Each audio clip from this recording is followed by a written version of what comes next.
219회 스키타이 고리안. 스키타이 아리안과 고리안. 스키타이란 상고사에 등장하는 스키타이는 키타이 카타인 샤카타의 샥달인 박달 박터라고 했습니다. 스키타이에서 석가모니 부처님의 샤카모니, 석탈의 샤카 카라이 까레이의 코리고리 고려가 나왔다고 했습니다. 이 샥달 박토가 있었던 곳이 제왕의 성이 있었던 한양장안의 관중지역이라고 했습니다. 이곳에 중국사 25사 왕조의 궁궐들이 있었습니다. 황제의 법칙이란 이곳 관중의 제왕의 성인 한성, 국내성, 금성, 무성, 양성, 봉성을 장악하는 자가 천황님의 인가를 받은 천자인 황제가 된다고 했습니다. 그래서 이곳을 그토록 치열하게 장악하려고 하고 또한 사수하려고 하는 것이었습니다. 아리안이란 이곳 제왕의 성이 있었던 한양장안의 관중에 흐른 한강을 아리수라고 했습니다. 이곳의 지명 아리가 바로 아랄로 이곳에 살았던 코리안들을 아리안이라고 칭했던 것입니다. 아니 자기들의 지명 한강은 아리수라고 칭하고 각 지역의 노래는 아리랑이라고 칭하는 사람들이 그곳의 사람들인 아리안을 모르고 있습니다. 참으로 신기한 민족입니다. 코리안이란 중앙아시아의 오악과 그곳 제왕의 성이 있었던 관중 지역의 아리안들을 또한 코리안이라고 했습니다. 이 코리를 단지 한자로 음치한 것이 고려일 뿐입니다.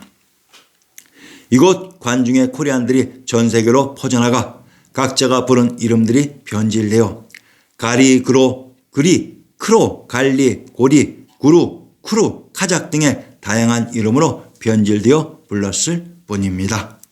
모두 고려인들입니다. 카타이의 거란과 여진이란 제왕의 성이 있었던 한양장안의 관중지역을 요양이라고도 불러서 카터인 거란 또는 요양에 살았던 요인인 여인의 여진으로도 불렀습니다. 말갈, 거란, 여진 등의 모든 종족 이름들은 역사를 조작하면서 이들 한 지역의 사람들을 이질적인 존재로 조작하려는 그 의도에서 만들어진 명칭입니다. 우리가 스키타이, 키타이, 카타이, 쿠차, 까라이, 구리의 역사를 연구한다면 우리는 허구가 아닌 진실의 역사와 문제의식을 가지게 될 것입니다. 1만 년 이상을 지속해 왔었던 그 역사의 유일한 주인공이 바로 스키타이입니다. 그러면 나머지 전 인류인 우리는 무엇이냐? 우리 전 인류가 바로 스키타이입니다. 그러면 현재의 전 인류 중 아무도 스키타이로 살고 있지 않는데 그 이유는 무엇일까요? 우리 인류는 그렇게 역사 조작으로 인하여 천하의 하나의 역사에 있던 스키타이는 지우고 제각각 200개가 넘는 민족과 국가로 분리하여 독립시키고 조작하고 세뇌하고 끝없는 자체 재생산 구조를 만들어 놓았기 때문입니다. 요나라, 거란을 요나라라고도 합니다. 평안도 덕천의 군명을 요원 덕주라고 합니다. 평안도 영혼의 군명을 요원이라고 합니다. 우리는 조작된 역사 안에서는 거란의 요나라를 현재의 동북삼성에서 찾고 있습니다. 그런데 우리의 지리지 신증동국 여지승남에서는 거란이 요나라가 우리의 역사 무대 평안도 덕천과 영원 황해도 수안에 있었다고 나옵니다. 그러면 반도의 평안도 황해도가 동북삼성일까요? 왜 우리의 지리지 신증동국 여지승남에서는 평안도 황해도에 거란인 요 나라가 있었다고 하며 차이나 역사에서는 현 동북삼성에서 요 나라를 찾는 것일까요?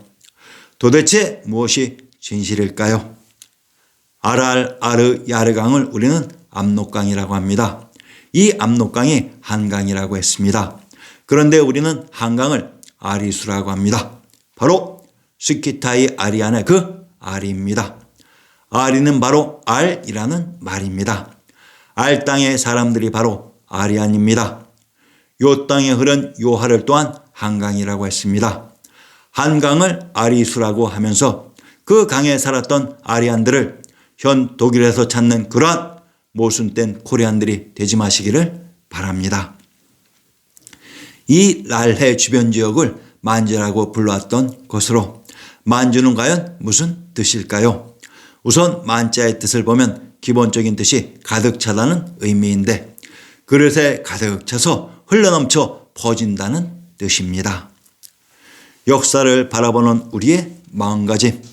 신정 동국 여지스남의 평안도 평양부에서 평양의 군명을 기성, 낭랑, 장안, 서경, 소도, 호경, 유경이라고 합니다. 역사를 연구하거나 관심을 가진 사람들을 끝없이 당황하게 하고 황당하게 만드는 구절입니다. 왜 코리아의 지리지 교과서에 현 차이나의 지명인 장안과 황제국 서주의 수도 호경이 등장할까요? 이 신증 동국 여지스남을 지은 또한 조작한 사람들은 코리아의 역사와 중국 역사의 중첩과 그 관련성을 알고 있어서 그 일단을 노출했습니다.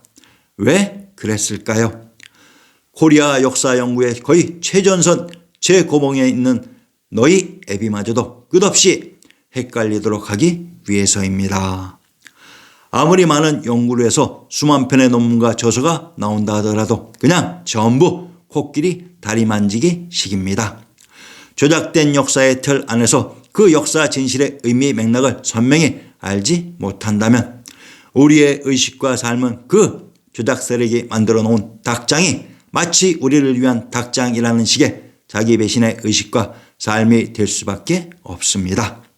우리가 왜 이런 닭장 속의 삶을 살 수밖에 없는지, 어떻게 이 닭장 속에 갇히게 되었는지를 만약 알 수 있다면 비록 우리의 몸은 닭장 속에 갇히더라도 우리는 천하의 하늘을 우러러볼 수 있고 사해의 땅을 꿈꿀 수 있을 것입니다. 우리는 희망을 다 잃은 것은 아닙니다. 비록 현재 우리가 반도에서 역사 조작의 틀 속에 갇혀 있지만 바른 의식을 놓치지 않고 항상 가지고 있으면 우리는 언젠가 또는 언제든지 그 틀을 깨고 우리의 세상으로 나아갈 수 있을 것입니다. 평생 역사 연구를 하고 원전 수만 권을 읽더라도 왜라는 의단 하나가 없다면 우리는 지식의 피라미드 속에 갇히고 맙니다. 제발 역사 연구를 하지 않더라도 원전 수천 권을 읽지 않더라도 어떤 세력이 어떤 의도로 무슨 짓을 저지르고 그 일을 숨기기 위해서 어떻게 역사를 조작했는지라는 질문을 놓치지 않고 관심을 지속해 나가기만 한다면 역사 문제의 핵심이 보이기 시작할 것입니다. 오로지 시간의 문제인 것입니다. 항상 하나 놓쳐서는 안 되는 것은 왜라고 묻는 것입니다. 제발 외우지만 말고 공부한 내용이 논리와 이치와 상식에 맞지 않으면 과감히 왜 그렇게 되냐고 과감하게 질문하고 반문하는 것이 너희들을 역사 문제에 관한 대해탈의 세계로 이끌 것입니다.